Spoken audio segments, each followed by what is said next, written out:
कभी ऐसा फील हुआ जैसे तुम अपने माइंड के स्लेव बन चुके हो?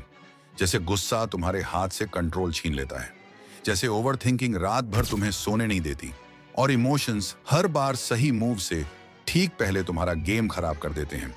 तुम जानते हो क्या करना है, फिर भी तुम वही गलती दोहराते हो, क्योंकि तुम्हारा माइंड तुम्हारे साथ नहीं, तुम्हारे खिलाफ काम कर रहा है।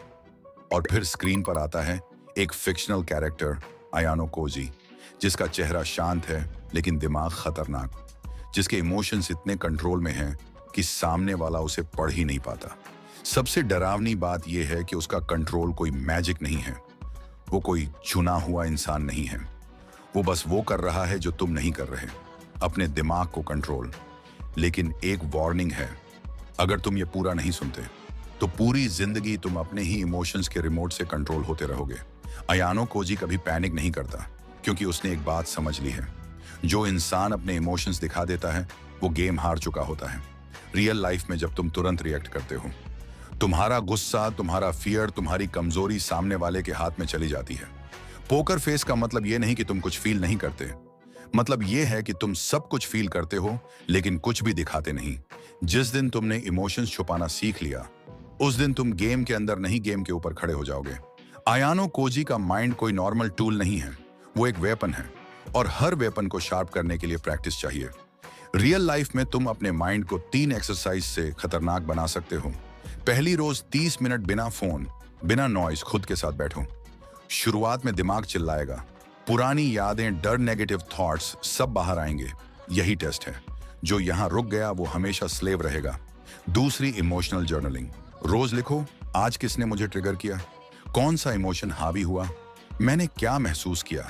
जब तुम लिखते हो, इमोशंस तुम्हारे ऊपर नहीं रहते। तीसरी, रिवर्स विजुअलाइजेशन।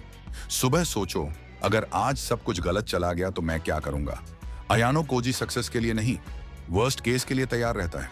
दूसरों को कंट्रोल करने से पहले एक चीज जरूरी है, अपने अंदर के इमोशंस को कंट्रोल। जिस दिन तुम अपने थॉट्स को ऑब्जर्व करना सीख जाते हो, डर, जलन, डाउट सब तुम्हारे स्लेव बन जाते हैं।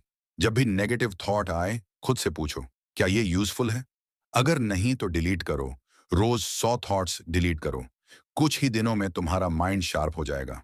आयानो कोजी इमोशनली डिस्कनेक्टेड दिखता है, लेकिन वो ठंडा इंसान नहीं है, वो कंट्रोल में है। आज हम हर चीज पर रिएक्ट करते हैं, मैसेज, कमेंट, रिजेक्शन, ओपिनियन। लेकिन जो इंसान डिस्कनेक्ट करना सीख जाता है, वो हर बैटलफील्ड जीत सकता है। डिस्कनेक्शन का मतलब अकेलापन नहीं है, डिस्कनेक्शन का मतलब फ्रीडम है। स्टार्ट स्मॉल, एक दिन फोन ऑन ऑफ, एक दिन बिना जवाब, एक दिन बिना रिएक्शन। फोकस अपने आप शार्प हो जाएगा। अगर तुम अपने माइंड को कंट्रोल नहीं करोगे तो कोई और करेगा, कभी एड्स के जरिए, कभी वैलिडेशन के जरिए, कभी प्यार के नाम पर।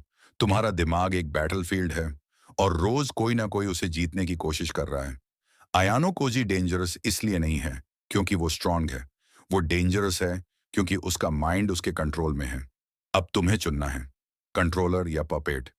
जब सब बोल रहे हो और तुम चुप हो, तभी लोग तुम्हें नोटिस करने लगते हैं। अयानो कोजी बोलता नहीं, वो ऑब्जर्व करता है। हर इंसान का पैटर्न पढ़ता है, हर कमजोरी नोट करता है।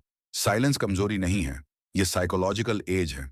जब तुम एक्सप्लेनेशन देना बंद कर देते हो, लोग तुम्हारे नेक्स्ट मूव से डरने लगते हैं। पहले सुनो, आखिर में बोलो। एक लाइन में पूरा गेम पलट दो। दुनिया बाहर से जितनी लाउड होती जाती है, अंदर का शोर उतना ही खतरनाक बनता जाता है। अयानो कोजी ने सबसे पहले अपने अंदर की लड़ाई जीती, इसलिए बाहर की हर लड़ाई आसान हो गई। याद रखो, ओवर थिंकिंग इंटेलिजेंस नहीं है, कंट्रोल इंटेलिजेंस है। और जो अपने माइंड को कंट्रोल कर ले, दुनिया अपने आप उसके कंट्रोल में आ जाती है।